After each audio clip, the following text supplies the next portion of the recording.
The following contains long-lost events. Whenever possible, actual family members and the Brotherhood of Pan have participated in recreating the events. What you're about to see is a Nevertomes broadcast. Tonight, on the Nevertomes, Bordeaux, France, 1613. Private meetings held in at least 3 separate secret compounds were brutally invaded by enforcers of the militaristic French Parliament, leading to countless arrests of otherwise upstanding villagers. 3 of the higher-profile members were unaccounted for: a young Irish woman, her British husband, and their infant son. Experts claim that the groups were there in part to worship an otherworldly figure, thought to be a deity known in the Mediterranean and the Balkans as Pyre des Soleils. Historians have uncovered proof that the detained French citizens were part of a cult devoted to the fiery deity. Belfast, 1553. In a secluded section of the township near the northern border, a similar raid and bust occurs on a grander scale, this time with what eyewitnesses believed to be a flying pirate ship, leading to a mass extermination of villagers and children. Like in Bordeaux, 3 villagers were unaccounted for, this time a husband, a wife, and their preteen daughter. All the bodies were accounted for by the sinister orchestrator of the invasion except for the 3. They appear to have vanished without a trace. And in 1837, Copenhagen, a similar flying nautical craft invades, also plundering and killing. The barbarous pirates targeted and killed most of the town's Jewish population. Sources claim that one young man named Giles survived and was taken captive by the pirates. Within the span of weeks, Giles would find himself literally in another world, liberated by a mysterious miniature human female with fairy wings and a literal head of flame. Their chance meeting would ignite a love that was believed to have been fated. Tragically, both the man and the fairy female would die that same day that they met. There are those that believe that their bond has survived beyond the grave, paving to their rebirth almost 150 years later. 3 poignant stories of kidnapping, lost loves, and war, a true testament to the unpredictable and unforgiving torrents of fate. Join me. You may be able to reignite your faith in the unexplained. Materialize!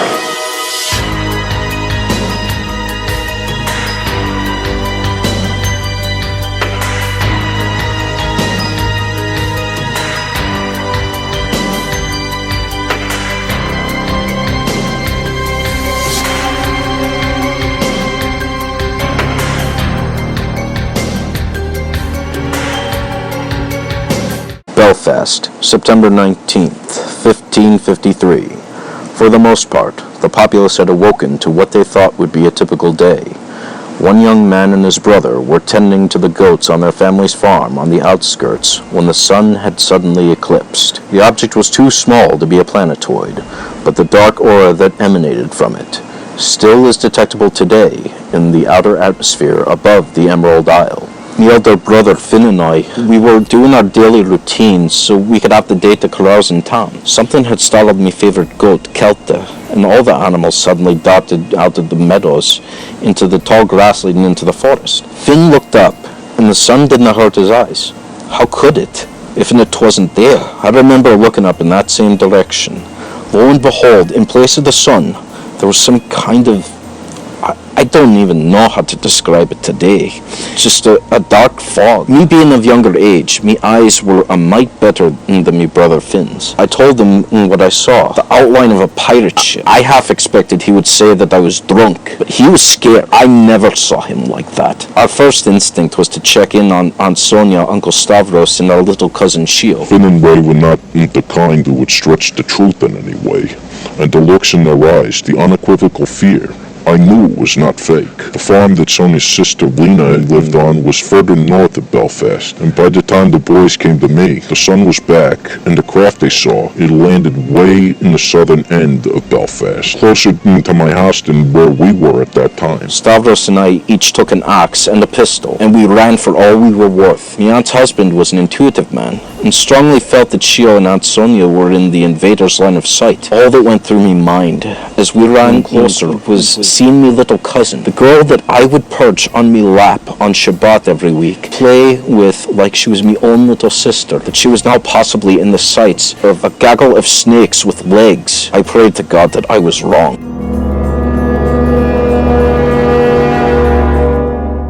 When the two arrived at the house, Stavros and Ray's fears were confirmed. The house was ransacked, and Shaban and Sonia were abducted. A mass gathering in the town square would be the last time Shaban would ever see her parents.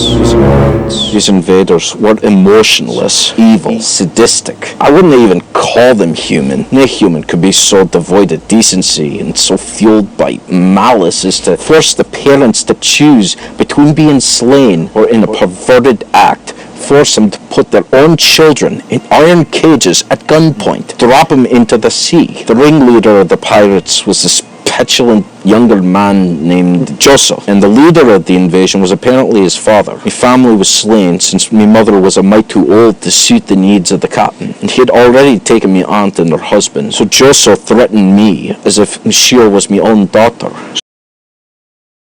My own daughter. I loved her so much. I would do anything to protect her, and that's what I did. Little did I realize the path that it would take for both of us. If I had to do it over again, I'm not sure if I would have done it different or not. I would have just prayed that fate would have been softer and kinder to her. Ray had been given the same ultimatum, but since he was able-bodied enough to be useful, but not to pose a threat, his life would be spared. Only if his loyalty would be proved to the captain and his son in that same act. Today, the airborne pirates invaded this village would become known as the Belfast Slaughter, claimed the lives of 79 children, ages 7 to 14, 200 women, and 703 men. All in the span of 2 weeks did these ghastly killings occur. The first day of the slaughter was the forcible drafting of younger men and capture of mature women who could still bear children. Ray Hart had his cousin's life in his hands, and a scared Shaban feared that he would kill her. This was not what happened. Me little cousin was only 12, and I'd already been forced into watching horror as others who were even younger than her were executed by their own parents, and then to be enslaved. Over the past 500 years that I have lived in an otherworldly dimension, I've showered many a time, but to this day, I still nearly feel clean. And I don't think I ever will. Not after the things that I've seen, the stuff that I was forced to do. The pirates had stolen everything from us, but still believed we would be loyal out of fear. I used that to my own advantage. Finn and I used to have dealings with a man by the name of Archie Bochik. He was slime to be sure, but nae as bad as these pirates. In all the instances that I could have been wrong, I had been certain that this would be one of those times. I didn't learn it until many years later, but Bochik was nearly to be trusted any more than Joso and his bastard father. I took the butt of me pistol and spirited her away in a burlap sack, and I made sure he had her on board classified as cargo. Unfortunately, in his act of desperation to cling to what little family he had left, Ray Hart realized the enormity of his mistake. I might as well have given me mother's chickens to a weasel. That's what Bochik was, and what he did to my little Shaban proved it. With no intention of keeping up his end of the deal,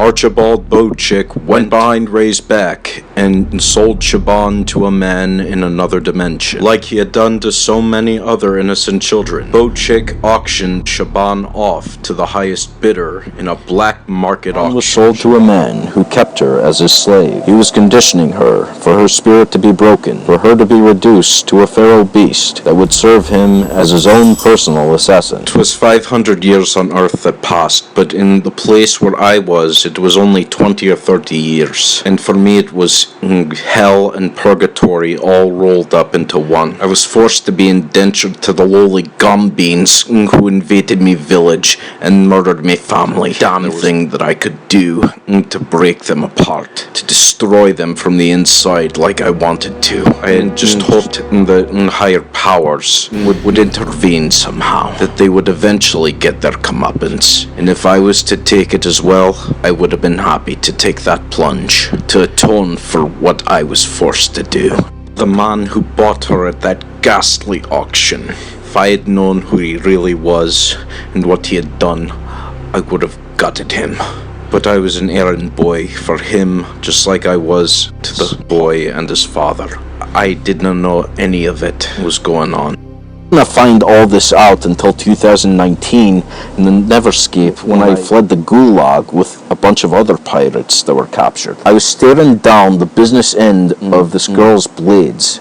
She had a bow cut, and she had scars on her face. It was Shaban. She had grown up so much, and her appearance had changed. I didn't know it was her at first. She knew only one capacity. She could only remember that I was the one who sent her on that path. Our familial connection was forgot, much to me dismay. The only reason that I'm still breathing here today is because Mina intervened. The other cousin, Ray's bold move to spirit Shaban away was a risky endeavor, and one of the people who would later come to witness the outcome of this, Jesse David Schuchart, has agreed to appear on our broadcast to share what he knows. For reasons of his safety, Nevertomes has agreed with his request that his face stay hidden for his own protection, and that he be interviewed via Zoom.